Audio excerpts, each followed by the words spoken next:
2047 నాటికి భారత్ను అభివృద్ధి చెందిన దేశంగా తీర్చిదిద్దేందుకు చేపట్టాల్సిన చర్యలపై కేంద్రం ఫోకస్ పెట్టింది. ప్రధాని నరేంద్ర మోదీ అధ్యక్షతన సమావేశమైన నీతి ఆయోగ్ పాలక మండలి దీనిపై చర్చిస్తోంది.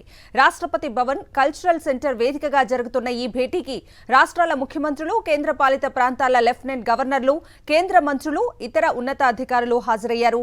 అయితే 9 మంది సీఎంలు నీతి ఆయోగ్ భేటీకి గైర్హాజరయ్యారు. 3 కాంగ్రెస్ పాలిత రాష్ట్రాల సీఎంలతో పాటు తమిళనాడు, కేరళ, పంజాబ్, ఢిల్లీ, జార్ఖండ్, పుదుచ్చేరి ముఖ్యమంత్రులు సమావేశానికి రాలేదు. బడ్జెట్లో తమ రాష్ట్రాలపై కేంద్రం వివక్ష చూపించిందని విపక్షాలు విమర్శిస్తున్నాయి. ఈ నేపథ్యంలోనే నీతి ఆయోగ్ భేటీని బైకాట్ చేశాయి. అయితే బెంగాల్ సీఎం మమతా బెనర్జీ మాత్రం నీతి ఆయోగ్ సమావేశానికి హాజరయ్యారు. బీహార్ సీఎం నితీష్ కుమార్ కూడా నీతి ఆయోగ్ సమావేశానికి డుమ్మా కొట్టారు. ఆయన బదులుగా ఇద్దరు డిప్యూటీ సీఎంలు భేటీలో పాల్గొన్నారు.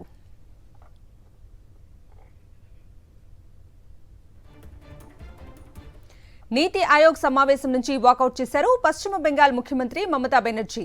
కనీసం మాట్లాడే అవకాశం కూడా ఇవ్వలేదంటూ కేంద్రంపై మండిపడ్డారు. ఇది తనను అవమానించడమే అన్నారు దీది. విపక్ష ఇండియా కూటమి నుంచి నీతి ఆయోగ్ భేటీకి హాజరైన ఏకైక సీఎం మమతా బెనర్జీ. కేంద్ర బడ్జెట్లో విపక్ష పాలిత రాష్ట్రాలపై విపక్ష చూపించడంపై గలమెత్తారు. అయితే ప్రసంగం ప్రారంభించిన 5 నిమిషాలకే తన మైక్ కట్ చేయడంపై మండిపడ్డారు దీది. అర్ధాంతరంగా సమావేశం నుంచి బయటకు వచ్చేశారు.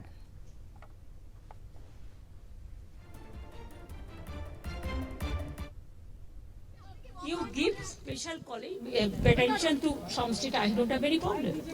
But why don't you अपने क्यों डिस्क्रिमिनेट किया है? मैंने बोला इसको आपको रिव्यू करना चाहिए. उसके बाद में मैंने बोला देखिए मैं हॉट स्टेट के लिए बोल रहा हूँ. देखिए मैं बोलने चाहते थे उत्तराबाद, लेकिन मेरे को बोलने के लिए वो 5 मिनट में स्टॉप कर दिया. जब हमारा से बहुत आगे जो बोला है 5 जन, वो लोगों ने कोई 20 मिनट बोला, कोई 15 मिनट बोला, कोई 10 मिनट बोला, और अपोजिशन का ओर से मैं अकेला आया, लेकिन तब भी मेरे को 5 मिनट में स्टॉप कर दिया. This is इंसल्टेशन.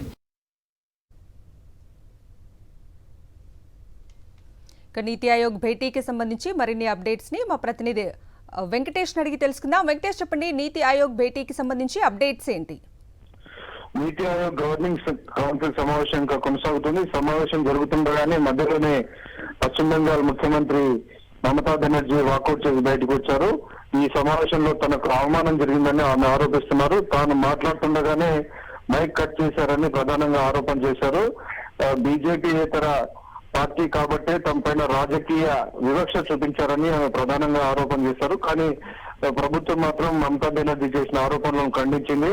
ప్రతి ఒక్కరికి 5 నిమిషాల సమయం మాత్రమే కేటాయించాం. 5 నిమిషాల సమయం కాగానే ఆటోమేటిక్ గా ఆ మైక్రోఫోన్ అనేది ఆఫ్ అవుతుంది. అంతే తప్ప ప్రత్యేకించి మమతా బెనర్జీ మైక్ ను తాము కట్ చేయలేదని కేంద్ర ప్రభుత్వం వెల్లడించింది. సో మమతా బెనర్జీ చేసినటువంటి ఆరోపణలో ఎలాంటి వాస్తవం లేదని కేంద్ర ప్రభుత్వం ఖండించింది. కానీ మమతా బెనర్జీ మాత్రం ఇది ఖచ్చితంగా తనను అవమానించడమే, తన రాష్ట్రానికి నిధులు అడిగేటువంటి క్రమంలో తాను మాట్లాడుతున్నటువంటి సమయంలోనే 5 నిమిషాల వ్యవధిలోనే తన మైక్ కట్ అయిందని, తనకంటే ముందు మాట్లాడిన వారికి మాత్రం 10 నిమిషాల సమయం కేటాయించారని ప్రధానంగా ఆరోపణ చేశారు.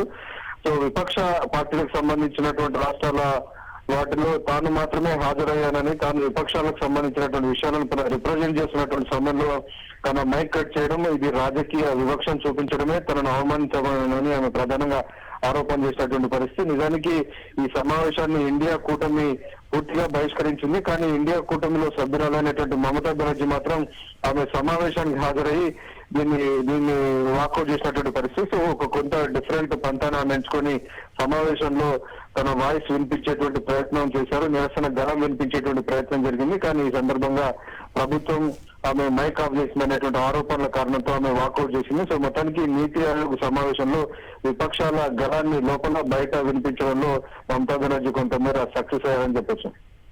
Okay Venkatesh, thank you.